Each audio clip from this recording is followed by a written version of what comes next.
All right.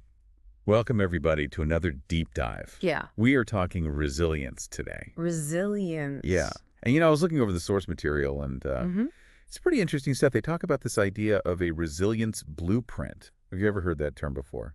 Like a blueprint for being resilient. I mean, the term itself is new to me, Yeah, me too. but it's a very interesting way to look at resilience, I think. Uh, We often think about resilience as this like kind of innate quality.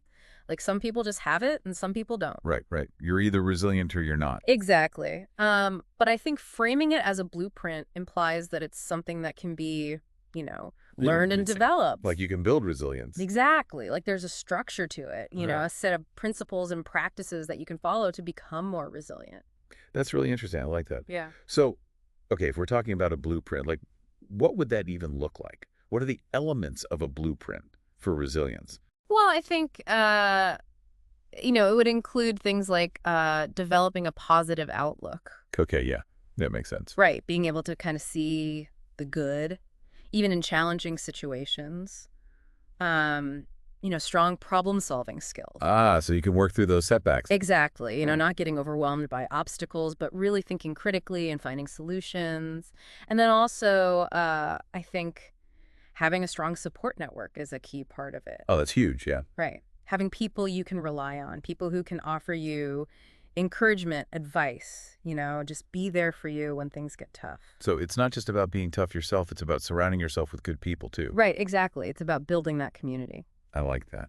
And the source material, it mentioned some pretty interesting stories, some unexpected challenges. Yeah, there were some Funny ones. definitely some humorous takes on, facing adversity. Yeah, yeah. Yeah. Do you remember, I think there was one about an entrepreneur, Oh, yeah, yeah. and it was like the launch day of their business, Oh, right. The one with the website. and something went wrong. Yeah. It was like a total disaster. Their website crashed. Yeah. Right. The website crashed. I think it was a dog treat company or Yeah. something. It was a dog treat company. And they were like ready to launch, and boom, the website's gone. Gone. Yeah, it's like, what do you do? Most people would just completely freak out. Yeah, I mean, that's your livelihood, your business. You're putting it out there. Nothing's riding on this. And it just disappears. But this person, what they did was, I mean, kind of amazing. Yeah, they got very creative. They just rolled with it. They did, and they used humor. Yeah. I think they ended up like filming themselves baking dog treats with their dog Yeah, with their dog. and put it up on social media. It went viral. It went totally viral. Yeah. And they turned what could have been like a total disaster into this amazing marketing opportunity. Yeah. So, I mean, that's a great story, but like, what about it makes it a story of resilience? Well, I think, beyond just the creative problem solving, Yeah. right? I think it really highlights that adaptability. Okay. That, this entrepreneur didn't get stuck on the problem. They didn't dwell on it. Right. They accepted it. Moved on They found a way to work with it. and made it fun. And even, yeah, found the humor in it. Yeah. And that's, I think, essential for resilience. Being able to adapt. Yeah. To pivot, to find opportunity in the face of setbacks. That is awesome.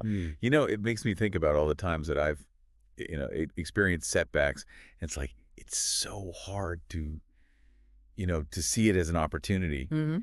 At the time, you just feel like, oh, this is terrible. But, maybe that is part of building this resilience blueprint. Mm-hmm. Recognizing that like setbacks are going to happen. Right. It's almost like they're part of the plan Yeah, they're inevitable. and that they can lead to something better. Absolutely. And it's about, shifting your perspective. Instead of viewing setbacks as failures, can you reframe them as learning experiences? Right. As stepping stones on your journey? We can't always control what happens to us, but we can control how we react to it. 100%. Yeah. So, I mean, this is all great, but how do we actually do it? Like, how do we build our own resilience blueprint? Where do we even start? I think self-awareness is a good place to start. Okay. Really understanding yourself, what are your strengths? What are your weaknesses? What are the things that trigger you? And how do you typically cope with stress? Yeah. Know yourself. Right. And once you have a good understanding of that, then you can start focusing on developing specific skills, Things like problem solving, communication, stress management, those are all tools for your resilience blueprint. Right, right. So it all comes back to having that toolkit and knowing how to use it. Exactly. And remember, building resilience, it's a process. It's ongoing. It's not about achieving some perfect state of invincibility. It's about continuously learning and adapting as you go through life. This has been a really, really insightful deep dive, so thank you for joining us. Remember, setbacks are inevitable. They're going to happen to everyone. But with the right mindset, you can use those setbacks. You can turn them into opportunities for growth. And as you go about your day to day, think about what's one step, big or small, that you can take to strengthen your own resilience blueprint. That is a great question. And on that note, that is it for our deep dive today. So until next time, take care. See ya. Bye.